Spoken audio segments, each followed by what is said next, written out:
Okey, Wira-Wirawati, hari ini kita akan melaksanakan latihan merempuh halangan. Tujuan latihan ini dilaksanakan adalah untuk menguatkan mental dan fizikal, bekerjasama dan semangat setia kawan.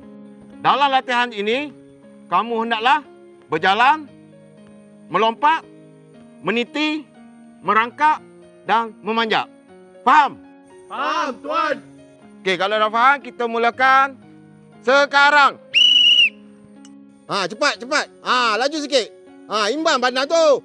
Jangan pegang. Bagus. Bagus. Bagus. Seorang lagi mana?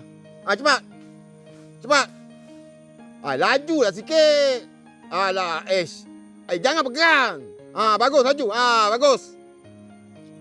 Laju.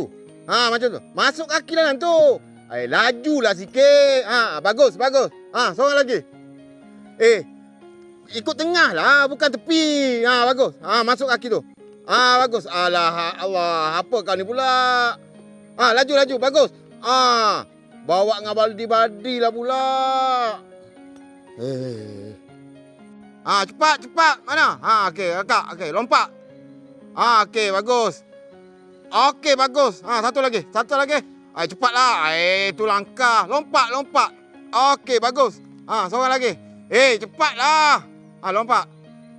Alah, rendahnya kau lompat. Alah, macam pondang pula. Cepat. Bukan naik, lompat. Kau orang ni apalah. Merangkak. Rangkak betul-betul.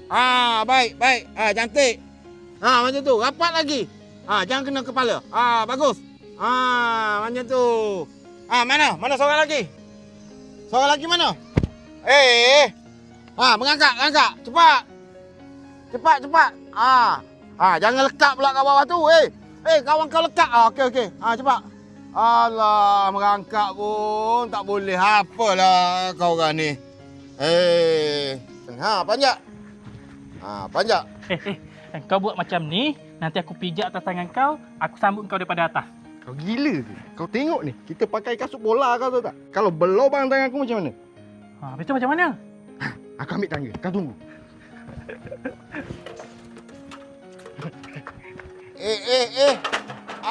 Aku suruh panjat, bukan guna tangga. Bekerjasama. Bekerjasama, kau tahu tak? Aku tahu macam mana nak kerja sama. Macam mana? Kau panjat, aku pegang. Kau orang kerja senang je, Aku pula. Aku dulu. Aku. Amboi kau orang. Aku nak duduk macam mana? Kau duduklah kat atas tu. Nak guna tangga sangat. Tolong. Okey. Latihan menempuh halangan kita pada hari ini telah selesai. Kita jumpa esok dengan latihan ikhtiar hidup. Tuan, Ya. kenapa kita punya latihan merempuh halangan ni macam tak lengkap, Tuan? Kau orang ni. Video kita ni mana ada sponsor. Tunggulah malam-malam ni. Mana tahu ada orang tengok video kita ni. Dia nak sponsor campsite ke. Kita boleh buat betul-betul. Dah. Bangun semua sekali, Wira.